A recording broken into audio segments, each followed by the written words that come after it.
গাধাকে সৃষ্টি করার পর সৃষ্টিকর্তা বললেন, তুই আজীবন কঠোর পরিশ্রম করবি, অন্যের বোঝা বয়ে বেড়াবি, তোর মাথায় কোনো বুদ্ধি থাকবে না, তোকে আয়ু দিলাম 40 বছর। গাধা মিনতি করে বলল, সে কি হুজুর, এমন কষ্টের জীবন নিয়ে আমি এত বছর বাঁচতে চাই না, দয়া করে আমার আয়ু কমিয়ে 20 বছর করে দিন। সৃষ্টিকর্তা তাই দিলেন। এরপর সৃষ্টিকর্তা কুকুরকে বললেন, তুই হবি মানুষের সবচেয়ে বিশ্বস্ত বন্ধু, কিন্তু লোকজনের উচ্ছিষ্ট খেয়ে বেঁচে থাকবি, তোর আয়ু হবে 30 বছর। এ কথা শুনে কুকুর মাথা নিচু করে বলল, প্রভু দয়া করে একটু কমিয়ে ওটা 15 করে দিন, এতদিন বেঁচে আমার হবে কি? সৃষ্টিকর্তা এতেও রাজি হয়ে গেলেন।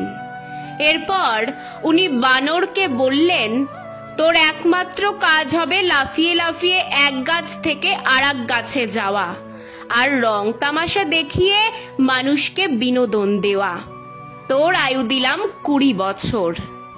বানর আবেগে কেঁদে ফেলে বলল, দেবেনি যখন 10 বছর দিন, এত বড় জীবন দিয়ে আমি করব কি? সৃষ্টিকর্তা তাতেও আপত্তি করলেন না।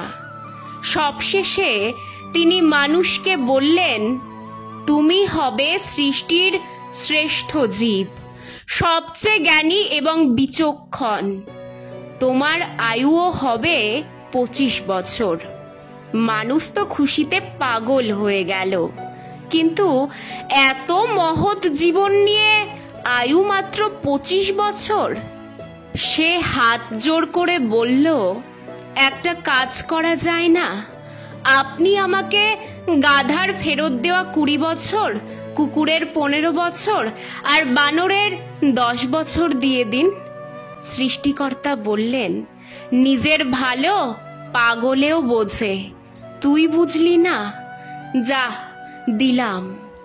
সেই থেকে মানুষ সুন্দরভাবে বাঁচে 25 বছর।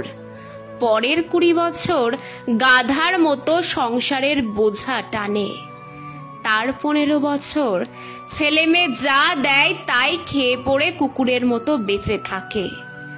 আর তার পরের 10 বছর বানরের মতো আজ এক সন্তানের বাড়ি তো কাল আরেক সন্তানের বাড়ি ঘুরে বেড়ায়, আর নেচে কুদে নাতি নাতনিদের বিনোদন দেওয়াই হয় তার প্রধান কাজ।